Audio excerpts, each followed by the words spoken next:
Welcome. Today is the 19th of December, 2024. Lots to get into, so we're jumping right in. Looking at space weather, nothing really to report as far as solar X-ray flux, but more interesting thing is this is LASCO. This tries to show coronal mass ejections, anything being projected out of the sun, and we had something big happen recently. Not sure if that's on the other side of the LEM, on the other side of what we can see.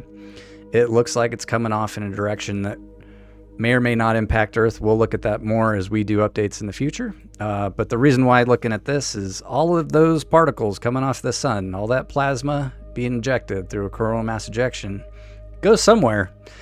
Definitely affects the planet, and affects the planet in weather. It affects the planet in volcanoes and earthquakes, power outages. All relevant things to keep an eye on. So let's look and see what the weather looks like. The weather looks similar to the last update. We have, Pacific Northwest. I'm not seeing any weird radar returns up here at the moment, other than what's coming off of Portland. I mean, those streaky lines look like NEXRAD radar affecting the weather. And I know for a fact that right over here, there is a NEXRAD station, right where those lines are coming off of. So, also have giant snowstorm, lake effect snow coming off up here. On to volcanoes and earthquakes. So this down here, Vanuatu, looks like recently there was a 5.2. But this right here was Tuesday, 2 days ago. 7 point something earthquake. And over here you can see a crack forming in the earth, in the concrete, in the man-made part. So what happened underneath that with the dirt? How much energy came up in order to split a concrete slab? How does that affect us? Well, this morning we had another freight train. Get rid of the sound here. I can hear it. You can't. You don't need to hear it. But this is Pecos, Texas, and I mean this train derailed because there was somebody parked right on the train line. Haven't heard any reports of any hazardous waste being spilled yet, but that would be typical MO for this type of situation. Like two train derailments in the last 18 months with hazardous waste. But this happened in Pecos earlier today, giant train derailment. I don't think this one had anything to do with earthquakes or anything, shifting crustal displacement. But yeah, down here in Vanuatu, 7.3 magnitude earthquake struck Vanuatu. And so all that energy underground coming up through the fault lines in the form of earthquakes, in the form of active volcanoes, and it travels the fault lines all the way around the Ring of Fire. So still nothing reported or showing on the west coast of North America, but all kinds of activity, Central America, South America, still have Michael volcano erupting and fairly major earthquakes happening around it. Moving on to the flooding, flood gauges. We can see up here in Washington, there is moderate flood forecasted. Looks like Skokomish River at Combined Forks in Washington. Other things up and down the West Coast, the Mississippi River Valley, nothing on the East Coast. Still, only reason why I point out Devil's Lake again is this is kind of a rabbit hole I went down today, and I'm going to share with you. I wouldn't have looked at this if there wasn't another point of data, and that is showing up on Skyglass. There are some interesting military flights happening over North Dakota at the moment. On to power outages. Ooh, first time in a long time I've been able to see all blue. No states with more than 10,000 power outages. Moving on quickly. Global markets, it's been bad. It's been brutal. Dow Jones yesterday took a dive. You can see the charts here, big old candlestick, red. Markets are reacting to something. Maybe the Fed dropping rates, but all markets are down. Commodities down, gold up. So Brent crude down, crude oil down. Gold has dipped below 2,600. It's at 25.96 at the moment. Currencies, dollar still appears to be strong. No major shifts in any other currency at the moment. And then the bond market. Bond market took a huge hit in the last week. On to the health of global trade. Do I have to agree? I guess I have to agree. Zooming out, not seeing any gaps in global trade at the moment, other than the west coast of America, North America. Looks a little lighter than it did before COVID still, but that's nothing different than the situation we've found ourselves in for the last few years. Onto the cyber attack numbers.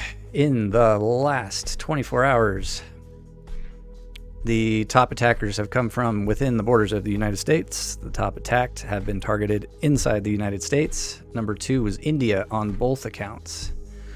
Let's look at the numbers for daily checkpoint. We're at almost 2 million attacks this day, still down from the monthly high earlier this month of about 16 million. Okay, on to Skyglass, the more interesting stuff. The reason why I had this zoomed in is we have 3 R-135s. These are intelligence gathering planes. This one, the reason why I started looking into Devil's Lake is this one right here. It is right over Devil's Lake, and it's doing loops over Devil's Lake. So I'll do a little bit of a deeper dive into that in a minute, but I already have the intelligence gathering planes and the refuelers up. Obvious why we would look at the intelligence gathering planes, see where they're circling, what they're circling. But the refuelers are an indicator of there being potential fighter jets or refueling operations for intelligence gathering flights. And we have an astronomical number of NAs up. So I'll toggle on the NAs in a second, but just take a quick look at where the refuelers are circling. Gulf, inside the Gulf, southern Florida, have a sub hunter off the coast of Florida. Earlier, there was all kinds of action up here, and that seems to have disappeared or gone off of tracking. So off in New Jersey, where all the drone stuff is happening. E6, bunch of refuelers. Let me retoggle this here. Get the names off of there. But it looks like a lot over central. Some of those could be training operations. Some of those could be intelligence gathering. P8s, P3s, R-135s. I am not seeing any of the strategic bombers up that we had been looking at the last time we looked at Skyglass. But quickly toggling on and off the NAs. These we don't exactly know what they are. Oh, you're gonna do this right now. Come on. But we have stuff on the border of Canada,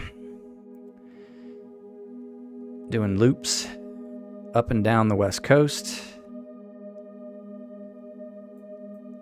Southern Texas for the NAs. These might all be trainers. But then the East Coast, all the stuff that, was here for refuelers earlier in the day, they have all since disappeared. And now we have a bunch of NAs up. But diving a little bit deeper into, try and spend a couple minutes on this, but not too much. Why was Cobra 62 currently is circling Devil's Lake? So I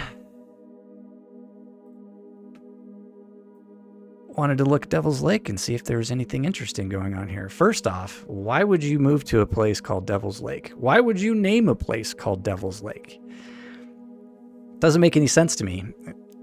Sounds like, according to the narrative, the first house is built by a Euro-American settler, where it was in 1882.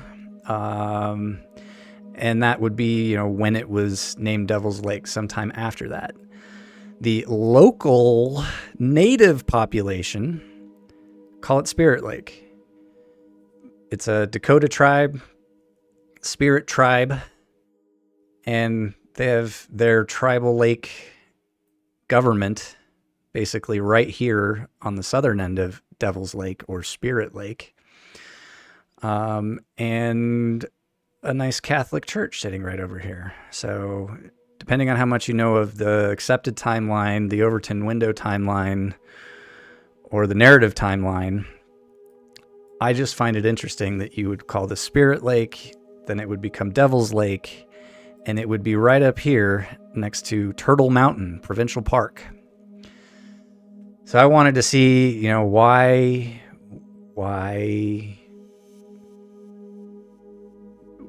was this named Devil's Lake, Turtle Mountain? Oh, where was it? So did a little Google search here, and what happened? Why was it named this? So what is the story behind Devil's Lake, North Dakota? Because of the high salt content, the first Anglo-Americans to the area are probably equating the brackish water with bad spirits. Hence the current name. So brackish, salty water, maybe some receding from a flood. Maybe some salt water got in there and got trapped. And that salt water, just like the Great Salt Lake in Utah, evaporating.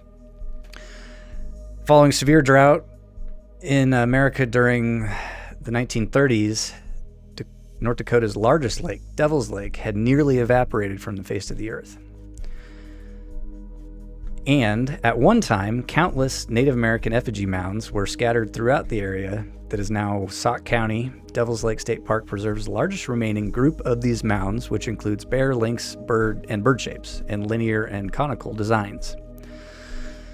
So just interesting that there would be a military flight circling Devil's Lake at the moment with some of the history on the ground. There's videos of dumb people climbing these things.